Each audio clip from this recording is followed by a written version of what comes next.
Hello and welcome to Deeps kitchen and travel. आज आपण बनवणार आहोत दोन खाऊचे प्रकार, तेही गूळ वापरून. बाहेर मार्केटमध्ये शक्यतो साखर वापरली जाते किंवा ग्लुकोज सिरप टाकलं जातं. काही नाही, अगदी सोप्या पद्धतीने घरच्या घरी झटपट होणारे दोन खाऊचे प्रकार बघणार आहोत. चला तर मग रेसिपीला सुरुवात करूयात. सर्वात आधी आपण बनवणार आहोत राजगिऱ्याचे लाडू. त्यासाठी मी इथे घेतलेला आहे 1.5 कप गूळ. 1 ते 2 चमचे पाणी घालायचं आणि गूळ वितळून पाक होईपर्यंत आपल्याला हे सतत ढवळत राहायचंय. आता पाक आपला झाला आहे की नाही हे कसं चेक करायचं हेही मी पुढे सांगेनच. पण सर्वात आधी आपण गूळ वितळून घेऊयात. गूळ आपला इथं पूर्णपणे वितळला आहे. गूळ विकत घेताना पिवळा धमक जो गूळ दिसतो तो घ्यायचा नाही. तो शक्यतो भेसळ असतो किंवा त्यात मीठ जास्त असतं किंवा आजकाल तर त्यात खडूची पावडरही टाकतात. त्यामुळे गूळ विकत घेताना ऑर्गॅनिक गूळ घ्या किंवा जो चांगल्या क्वालिटीचा गूळ असतो तो घ्या. गुळाची चाचणी झाली आहे की नाही हे पाहण्यासाठी काय करायचं, एका वाटीत थंड पाणी घ्यायचं आणि त्यात थेंबभर चाचणी घालून बघायची. जर तो थेंब विखुरला तर तो अजून शिजायला पाहिजे आणि जर का तो थोडा घट्ट होऊन चांगला गोळा होत असेल आणि बोटांनी दाबल्यास तुटत असेल तर चाचणी व्यवस्थित तयार झाली आहे.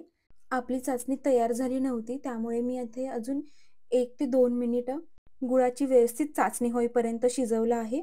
आता ह्यामध्ये थोडीशी वेलची पूड घातली आहे, ऑप्शनल आहे, घालायची असेल तर घाला. मिक्स करून घ्यायची आणि ह्यात मी घातलं आहे आता 90 ग्रॅम म्हणजेच 3 कप राजगिरा. गॅस बंद करायचा आणि हे गूळ जोपर्यंत गरम आहे तोपर्यंत पटकन मिक्स करून घ्यायचं.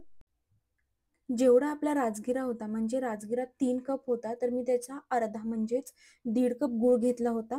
तुम्हाला जर अजून थोडा जास्त गोड आवडत असेल तर 1.5 ते 2 कप गूळ घ्या. त्याच्यापेक्षा जास्त घेऊ नका, नाहीतर ते फार गोड होतं. 1.5 कप गूळ व्यवस्थित आहे. हे सगळं एकजीव झालं की पटकन लाडू वळवायचे. लाडू वळवताना हाताला थेंबभर तूप लावून घ्यायचं. तूप लावल्यामुळे लाडू वळवताना आपल्या हाताला ते चिटकत नाही.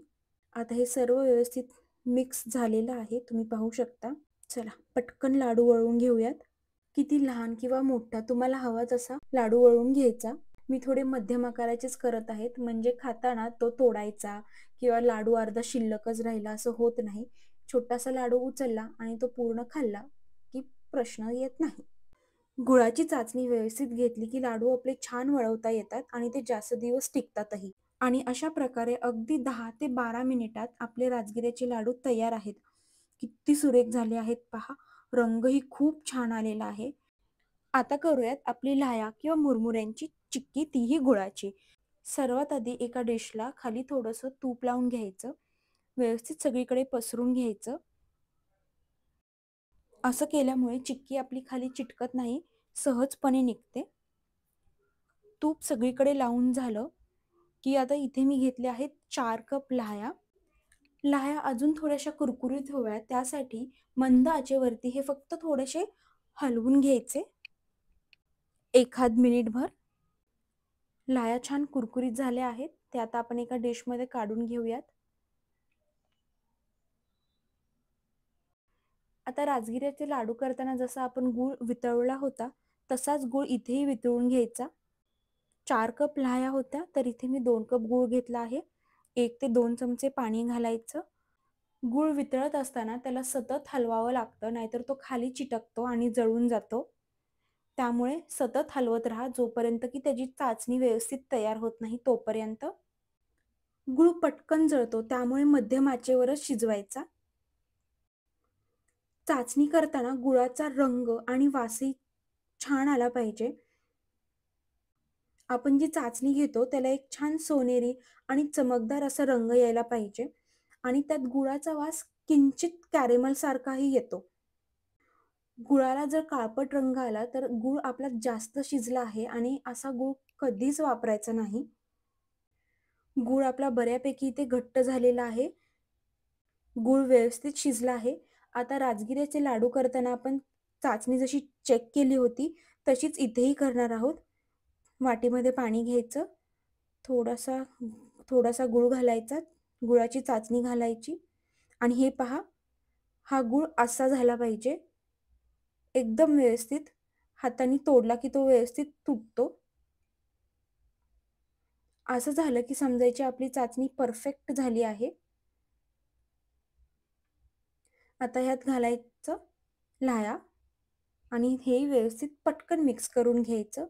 गूळ थंड झाला की हलवायला फार त्रास होतो, त्यामुळे हात पटकन चालवायचा आणि हे सगळं पटापट मिक्स करून घ्यायचं. सगळं व्यवस्थित मिक्स करून घ्यायचं. लाह्याच्या प्रत्येक दाण्याला गुळाची ही चाचणी लागली पाहिजे आणि हे मिक्स करून झालं की पटकन आपण ज्या डिशला तूप लावलं होतं, त्या डिशमध्ये काढून घ्यायचं. सगळं व्यवस्थित मिक्स झालं आहे इथे तुम्ही पाहू शकता. आता याला आपण तूप लावलेल्या डिशमध्ये काढून घेऊयात. हे जोपर्यंत गरम आहे तोपर्यंतच ह्यामध्ये काढून घ्यायचं, नाहीतर ते चिटकून बसेल आणि मग वड्या करायला त्रास होतो.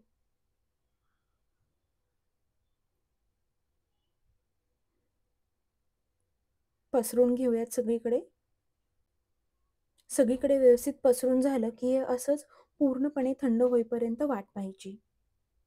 हे गरम असतानाच मी चाकूने ह्याचे चिक्कीसारखे काप करायचा प्रयत्न करत होते, पण लाह्या आपल्या थोड्याशा मोठ्या असल्यामुळे ते मला करता आलं नाही आणि त्यामुळे तुम्ही पाहू शकता एक भाग आहे तो असाच राहिलेला आहे. पण हरकत नाही, खाली तूप लावल्यामुळे सहजपणे हे आपलं निघालेलं आहे.